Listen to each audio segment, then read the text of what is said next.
Okay, in the last lesson we talked about Louisiana Purchase and the Lewis and Clark expedition. Thomas Jefferson was able to make this deal with France, one of the greatest land deals of all time, $15 million to buy the entire Louisiana territory. But today we're going to talk about new threats from overseas. And if you remember back, when Jefferson came into office, his goal is to reduce the size of the federal government, and he also reduces the military budget. Keep that in mind. Okay, after the Revolutionary War, our New England traders saw a great opportunity to make some profit by trading around the world. Oftentimes, these guys would go on voyages that lasted for up to 3 years. And these guys, they called them Yankees. They made good deals. And I mean, it's brilliant. I mean, they look around, they go, we have a whole lot of it. We have ice. Let's sell ice. And they would take their ships and load it full of sawdust, and they'd pack in ice and more sawdust and so on. And they was able to float this ice, believe it or not, to other parts of the world where they would trade it. And get this, they would make this journey all the way around the southern tip of South America and all the way to China, and they would trade the ice for silk. And that's a good deal. Ice for silk. Great, they're getting the ice for free. And of course, it's a long, hazardous journey, but my gosh, trading ice for silk, that's a pretty good deal. They also traded with natives along the Pacific Northwest. If you remember my last lesson, I talked about how Lewis and Clark, as they battled their way up the Missouri River, over the Rockies, and then flowed down the Columbia River to the Pacific Ocean, what they hoped to find was some American or at least European trade ships, because people from Boston, ship owners and ship captains from Boston had been sailing to the Pacific Northwest to trade with the natives. In fact, there's a story that said there were so many people from Boston, along the Pacific Northwest trading with the natives, that the natives just started calling every one of the English people they saw Boston. Hey, Boston, how's it going? Boston, trade me some stuff for these furs. So, these Yankee traders are making a huge profit, and actually they are really profitable with China. It is 1784 that they start actually trading with China. The first American ship, the Empress of China, actually starts trading with China in 1784. Now, okay, with that all being said, they are using merchant ships sailing all over the world.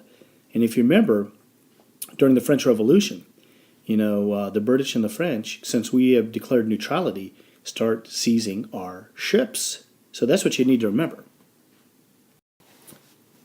Now, these traders, face a lot of dangers, as we have kind of talked about, but especially in the Mediterranean, all right? Because they risk attack from pirates along the Barbary States. Now, the Barbary coast is northern Africa, present-day Libya, Algeria. Now, get this. It's hard to believe, but it was true. To protect the merchant ships, the United States had paid a yearly tribute, which is a bribe, to the pirates not to attack them. Now, that is a bad move. Once you start paying bribes, you're setting yourself up for failure. Can you imagine the United States of America today, 2014, paying bribes for to not, don't attack us, we'll give you money. All right? What does this encourage the pirates to do? To demand more money. So in 1801, Jefferson, the pirates demand more money, or more tribute, more bribes, and Jefferson refused. And the pirates declared war on us. Wow, the pirates declared war on the United States. Now, here's why this is bad. Because we're such a weak military, and because Jefferson has cut the military budget, these pirates feel emboldened, to attack us and to demand money, to demand bribes for us to trade. Okay, so let's see how this works out. So Jefferson, remember, has not, he says, I'm not paying any more money. So Jefferson orders the United States Navy to blockade the port of Tripoli. In fact, if you've ever heard the Marine Corps hymn, from the halls of Montezuma to the shores of Tripoli, well, that is from the Barbary conflict, okay? Right there, Tripoli. All right? Now, here's what happened. The United States ship Philadelphia ran aground. And the crew was captured.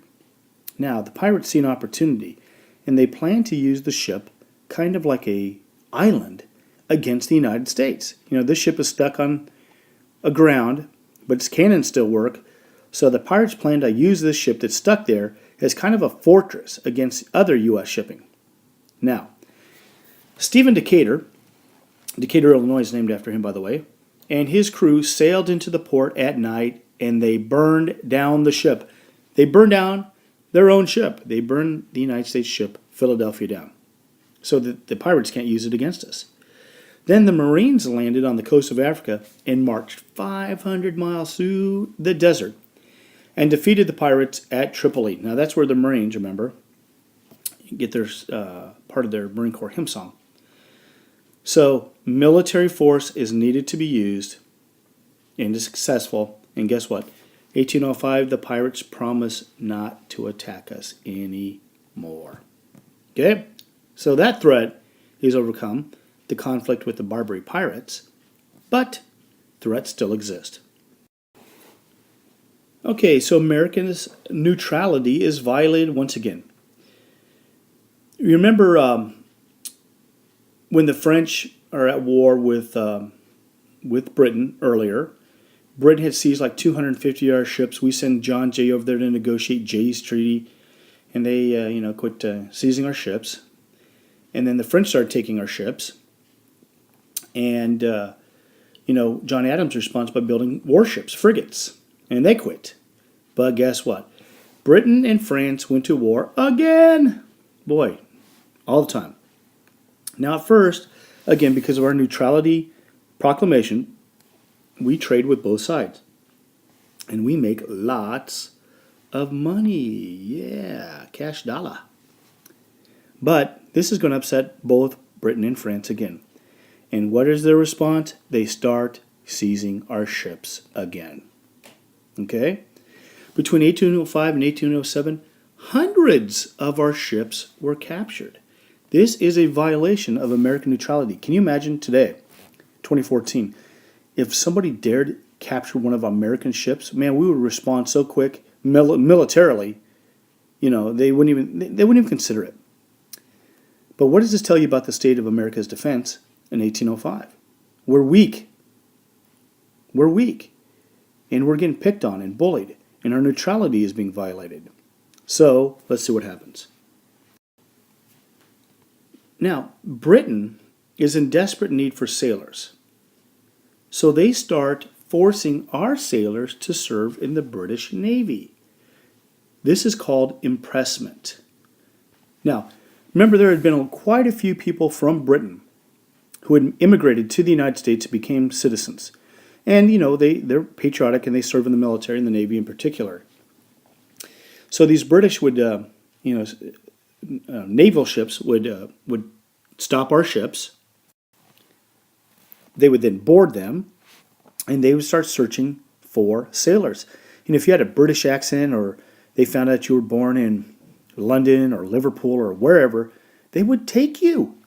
They would take you off that ship, and you were forced to serve in the British Navy against your will. This is impressment. And Americans are calling for war. Now, it's bad enough they're taking our ships. Now they're taking our people? Are you kidding me? Americans call for war. Now, these Americans are calling for war, but Jefferson knows, we're not prepared for war because I cut the military budget. All right? So, what's his only response? In 1807, he persuaded Congress to ban all foreign trade. Let me say that again and underline it. All foreign trade. All foreign trade. Not with Spain, not with China, not with Holland, with nobody. Now, the Embargo Act does hurt Britain and France, but it hurts American businesses even more. How are they going to make any money? That's their livelihood. Exports dropped by $80 million in 1 year. And it hurts New England merchants the most, and they are outraged at Jefferson's Embargo Act. Okay? Let's see what happens. If you deny a man his livelihood, pass a law, well, guess what? You're probably going to make that guy a criminal. So the merchants turned to smuggling. They've got to make a living. They've got to pay the bills. They've got to feed their families. So they start to smuggle, which is against the law. So Jefferson starts using our own military against our citizens. Wow, this is not looking good. Using the United States military to stop our own people from making a livelihood. Finally, Jefferson comes to his senses and admits that the Embargo Act has failed. It's hurting Americans, and now I'm using my own military against our own people, and this is not good. So he replaces it with a funny name. It's called the Non-Intercourse Act, okay, which allowed foreign trade with all countries except for France and Britain, okay? So we can trade with any other country except for France and Britain. Now, you have to remember, though, our ships are still going to be out there, still vulnerable to attacks by the French and the British, though. Now, the Embargo Act was by far the most unpopular decision of Jefferson's presidency, okay? So it kind of ends kind of like on a sour note. But like Washington, Jefferson refused to run for a third term. Remember, Washington had said, 2 terms are enough for any president. At the time, though, the Constitution did not have a term limits on the president. Jefferson could have run for a third, but he follows Washington's example and decides to step down. So his Secretary of State, James Madison, remember Marbury versus Madison? James Madison, Secretary of State, who was also a Republican, he is from Virginia as well, won the election of 1808. So he is going to be our 4th president. By the way, he is our littlest president. He's just a little guy. He's like 5'2", 100 pounds, just a really little guy. Now, Madison hoped that Britain and France would finally start respecting American neutrality, but it was not to be. We'll get to that in the next lesson.